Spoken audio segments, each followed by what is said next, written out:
Bueno, Francisco, ¿qué pudiste charlar con Petro? ¿Cuáles son algunos detalles de esas conversaciones? Bueno, básicamente fue una reunión privada con Petro y con el presidente Petro y con la vicepresidencia Francia Márquez y también la ministra de Medio Ambiente. Estructuramos una declaración, la declaración de la ecoesperanza, y con ella decidimos cuatro puntos, cuatro peticiones: educación ambiental, climática y ciudadana dentro de la educación por la vida, para la vida, que era una de las peticiones. La primera, políticas reales para la adaptación del cambio climático, que era otra de las peticiones. Garantía de nuestros derechos, porque a pesar de que existen muchísimos tratados, convenios, acuerdos que velan por nuestra seguridad y por nuestros derechos, no se cumplen en la realidad. Y en cuarto lugar, descarbonización y transición energética. Ese mensaje rotundo a los líderes mundiales a que piensen en las generaciones futuras y de que ojalá la historia no lo recuerde como aquellos que permitieron un atentado tan grave a la vida.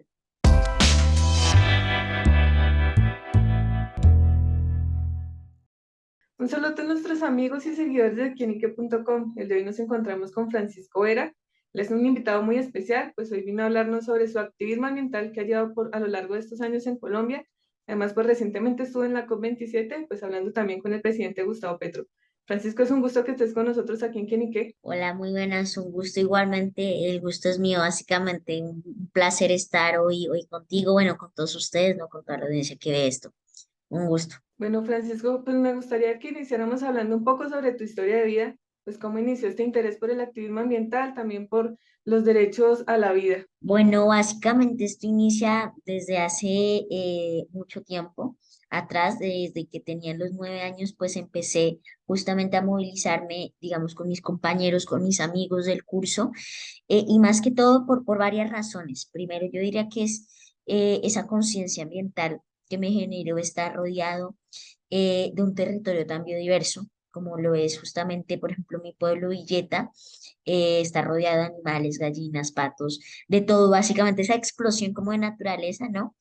De insectos tan pequeños del río, de las montañas. Ese amor por el territorio fue lo primero, ¿no? Y ese cuidado también que me inculcaron desde la casa por cuidar, sí, ese amor por cuidar mi territorio y mi entorno más cercano. Y ya hubo como un hecho que ya fue lo que más me motivó, varios hechos. Ver justamente a otra gente alzar su voz, por ejemplo, ver las movilizaciones que hubo en toda Europa con Greta y demás, ver cómo se inició en el activismo, ¿no? Y además lo que sucedió en el Amazonas, que realmente fue lo más trágico, básicamente, lo que conmovió y lo que llamó la atención de todo el mundo. Yo recuerdo que aún cuando llovía, pues era algo totalmente impresionante, era mejor dicho un milagro, una bendición, porque los incendios pues dejaron a muchísimas hectáreas quemadas y fue algo muy grave, digamos, para ese ecosistema que es tan importante. Y pues digamos que a partir de ahí ya comencé primero con mis amigos a formar un movimiento ambiental que se llama Guardianes por la Vida, y con otros 6 niños a los cuales les comenté la situación y todo, pues iniciamos ese movimiento, iniciamos haciendo una marcha y mi abuela nos acompañaba porque estábamos pequeños y no podíamos andar solos, entonces era quien nos acompañaba. Y pues bueno, básicamente así inicia, con esa conciencia ambiental y con esa conciencia ciudadana de que yo tengo una voz. Esas dos nociones fueron para mí, yo diría, las más importantes. Esa noción también de que uno puede alzar su voz y tiene una voz. Bueno, Francisco, pues me gustaría también que habláramos un poco sobre Guardianes por la Vida. Sabemos pues que hace poco lanzaste un libro precisamente sobre el cambio climático, donde expresabas y tanteabas mucho como este terreno del activismo con Guardianes por la Vida. Sabemos que actualmente tienes muchos compromisos con grandes líderes del mundo, pero me gustaría que nos contaras también un poco de los hobbies que tienes pues actualmente. Bueno, como hobbies, básicamente me gusta mucho nadar. A mí lo que más me encanta diría nadar, ver los peces, estar ahí como esa conexión con el mar, ¿no? Y en general nadar en donde sea. O sea, yo veo el agua, haga frío, haga calor, haga lo que sea, pero me vuelve loco con la natación. Me gusta mucho leer. Mi libro favorito, o mi saga de libros, porque no solo uno, sino mis libros favoritos son los de Arsène Lupin. tengo la mayoría y espero conseguir muchos más. Y leer como también como una pasión. Bueno, no sé si exactamente es un hobby, pero bueno, como para, no es un hobby. Lo que iba a decir, no es un hobby, es ver a streamers, no, pero no es un hobby para nada. También me gusta un poco la cicla, ¿no? Y jugar fútbol a veces también, es decir, como estar en movimiento y sí, estar en constante movimiento, o sea, no me gusta quedarme quieto durante tanto tiempo.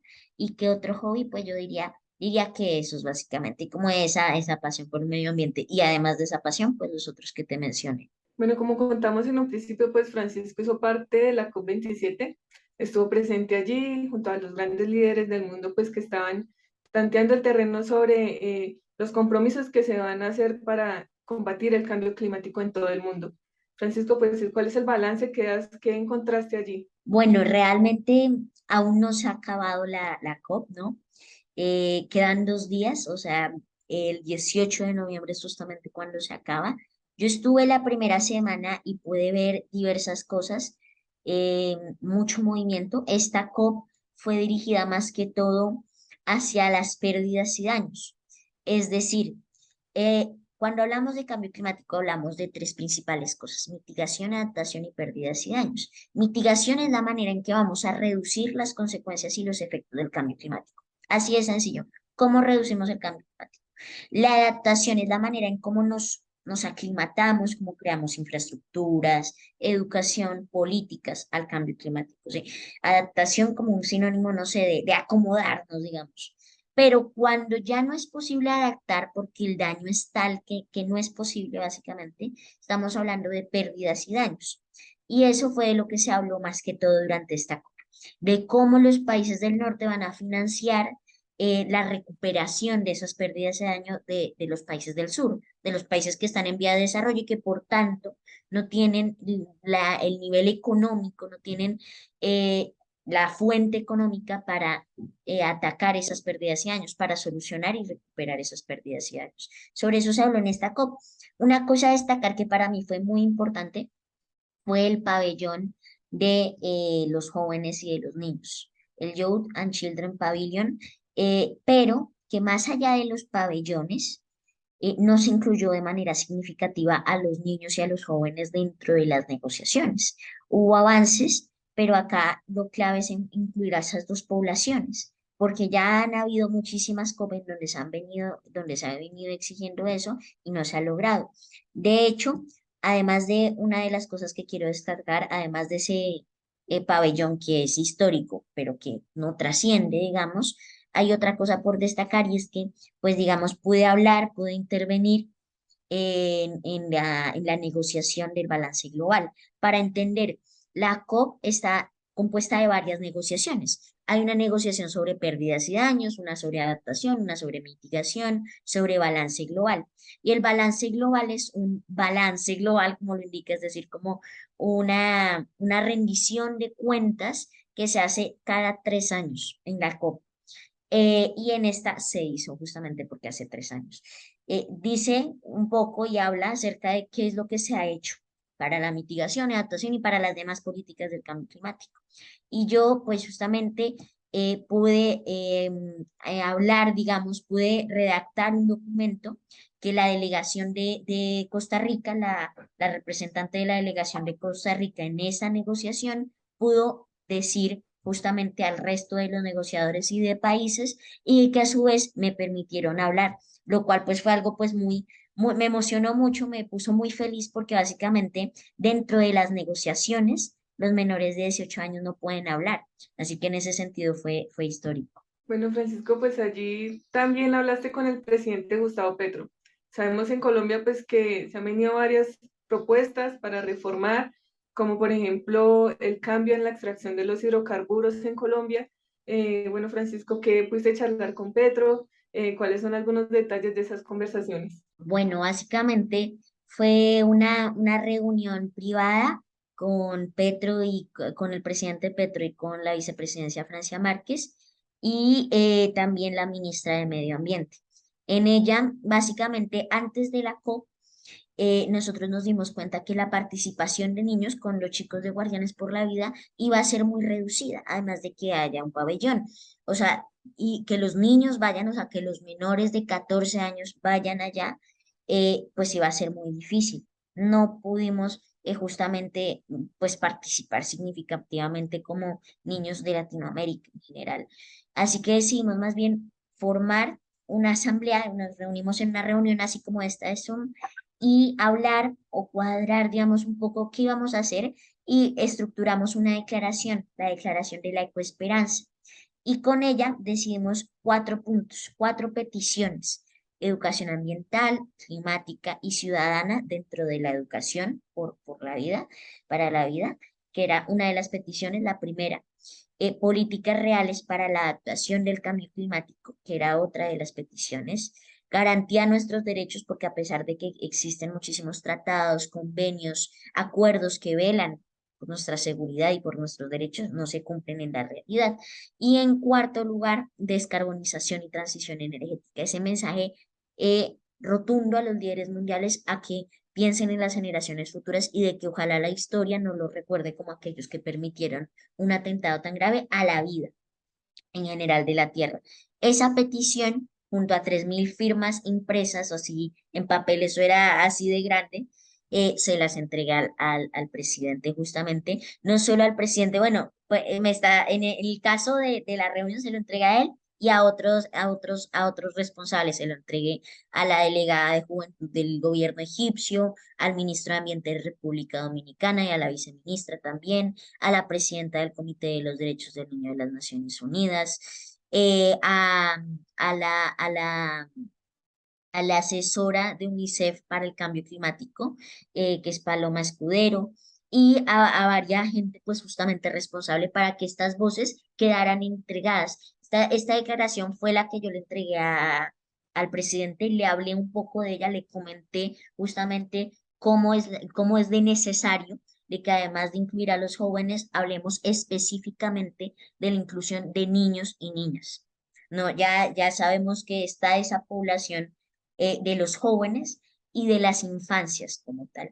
Inclusión real y significativa, sustancial, básicamente, fue lo que le nombré. Le entregué a su vez mi libro en árabe, porque en marzo de este año publiqué un libro que se llama ¿Qué es el cambio climático? Pregúntale a Francisco qué es el cambio climático, con Planeta Colombia. Y pues justamente se tradujo, una editorial lo tradujo al árabe para esta COP. Y pues básicamente fue lo que le entregué, fue lo que le comenté. Em, También, pues además de mencionarles la inclusión de los niños, me pareció muy importante destacar en esas políticas, ¿no? Felicitarlo por esas políticas que hizo, que ha hecho, como la firma del Tratado de Escazú, que ha sido algo muy histórico, ¿no? Por lo cual muchos activistas han reclamado durante mucho tiempo. Y además de eso, pues también lo que corresponde a las políticas de transición energética que ha venido realizando Colombia y así básicamente. Francisco, ¿cómo es el camino en la preservación ambiental en Colombia? Sabemos pues que con este nuevo gobierno se vienen pues varias estrategias encaminadas a esto, pero ¿cuáles crees que son como esos puntos claves que deben tener el gobierno nacional en cuenta para iniciar en el camino de la preservación y el cuidado del medio ambiente? Bueno, yo creo que ahí hay un punto fundamental y es parar con la deforestación que hay en los bosques y en las selvas colombianas. Lo que pasa es que realmente además de la ganadería y además de los combustibles fósiles, una de las fuentes que más emite dióxido de carbono es la deforestación justamente, porque los árboles absorben CO2 y a partir de ahí nos dan oxígeno. Al cortar un árbol estamos liberando CO2 a la atmósfera, ingentes cantidades de CO2. Y además de esto estamos debilitando los servicios ecosistémicos que, por ejemplo, nos da el Amazonas. Entonces, la preservación ahí implica pues dejar en el pasado esas prácticas que no cuidan la vida, dejar atrás esas prácticas que por el contrario privilegian a la muerte, a los intereses económicos. Realmente ahí está, eso es lo fundamental. la protección del Amazonas y la protección de otras regiones que han quedado un poco invisibilizadas y olvidadas, como por ejemplo el Chocó, que es una región que casi que podemos compararla con el Amazonas. Contribuya con los manglares que tiene, con las especies que aún son desconocidas o los páramos, por ejemplo. Todos esos ecosistemas yo creo que deben estar protegidos justamente por el Estado de toda la deforestación que hay, de la expansión de la frontera agrícola y ganadera que hay en el campo colombiano y así básicamente. Yo creo que eso es la clave, digamos, de preservación y de cuidado del medio ambiente en nuestro país, al menos, que es uno de los más biodiversos. Francisco, pues conocemos que pues también a través de tu activismo has recibido una serie de críticas, de malos comentarios en redes sociales específicamente, pues hechos que también has denunciado a través de tu cuenta de Twitter. Pues cómo enfrentarse a esto, Francisco, y más siendo un niño, cómo recibir estos comentarios y estas críticas. Bueno, realmente con total rechazo, simplemente. Hay muchas que simplemente hay que pasar, ¿sí? Porque, porque simplemente son de juego, pero hay otras que ya son mucho más serias, justamente. Y hay que visibilizarlas para que, pues, justamente, sí, a ver, eh, Freud, creo que era quien lo mencionaba, y es, uno es esclavo de lo que dice y es libre de lo que calla, ¿no? Creo que es la frase. Así que simplemente que la gente asuma responsabilidad respecto a las mentiras o calumnias que dicen justamente. Y pues justamente que sí, que asuman responsabilidad respecto a las palabras de inmigrantes que dicen simplemente. Es así de sencillo, así de simple. Y pues eso, sí. Bueno, Francisco, pues por otra parte me gustaría que nos dieras como alguna luz de lo que te gustaría hacer cuando seas grande, cómo vas a seguir tu camino en el activismo. Bueno, realmente no lo sé. Yo creo que tal vez espero poder, por ejemplo, escribir más, ¿no? Me, me, me ha encantado ver, por ejemplo, ese libro en árabe. De hecho, acá lo tengo. Acá está. Este es el Ujú. libro en árabe. Se lo entregué justamente al presidente y él me entregó también su libro, también autografiado, Una vida, muchas vidas. Y bueno, fue algo muy interesante poder ver, fue traducido por esta editorial egipcia justamente. La traducción se hizo gracias a que el COP Champion de la COP, que fue quien me invitó, pues propuso traducirlo como una herramienta de educación ambiental en Egipto. Mahmoud, que fue el alto campeón de la COP 27 de esta COP básicamente, propuso eso y pues estoy inmensamente agradecido por eso y muy emocionado porque tal vez pienso, o me gustaría escribir otros libros básicamente sobre cambio climático, sobre explicar, seguir explicando así de manera sencilla, comprensible, pues cómo funcionan estos fenómenos climáticos y pues cómo la alteración en el clima puede traer graves consecuencias. Pero no te respondió aún la pregunta completamente, pero espero poder, mira, de hecho en la COP esta COP, esa intervención que pude hacer en el balance global, fue algo que me motivó mucho a poder abrir los ojos y ver cómo es que tal vez, tal vez si se sigue haciendo un esfuerzo, los menores de 18 años puedan intervenir, es decir, poderse dedicar a eso, a que dentro de las negociaciones en la COP, que es lo más decisivo de la COP, básicamente, que es donde se negocia, donde se decide de parte de los países, pues podamos estar ahí los niños. Es decir, yo diría que seguir encaminado a incluir esa voz de los niños, esa voz de los jóvenes. Este año, por ejemplo, sí me enorgulleció mucho poder ver, me emocionó mucho poder ver a otros niños. Yo soy parte del Comité de los Derechos del Niño y además de ir con el COP Champion también fui con este mismo comité, pude estar con la presidenta y vi a otros niños de ese mismo comité también queriendo eso mismo, que su voz fuera incluida. Así que diría que en la inclusión de la voz de los más pequeños, que son importantes en este rol, tienen un rol y un papel muy importante en lo que define la crisis climática. Bueno, Francisco, pues ha sido un placer estar contigo este día aquí en quinique.com. Por supuesto que le seguiremos siguiendo la pista a estos temas medioambientales, al cambio climático, a las nuevas reformas del gobierno nacional y, por supuesto, a tu labor como activista medioambiental, Francisco. Muchas gracias por tu tiempo. Un placer y muchas gracias a ustedes. Un gusto. Muchas gracias por hacer esta entrevista. Saludos.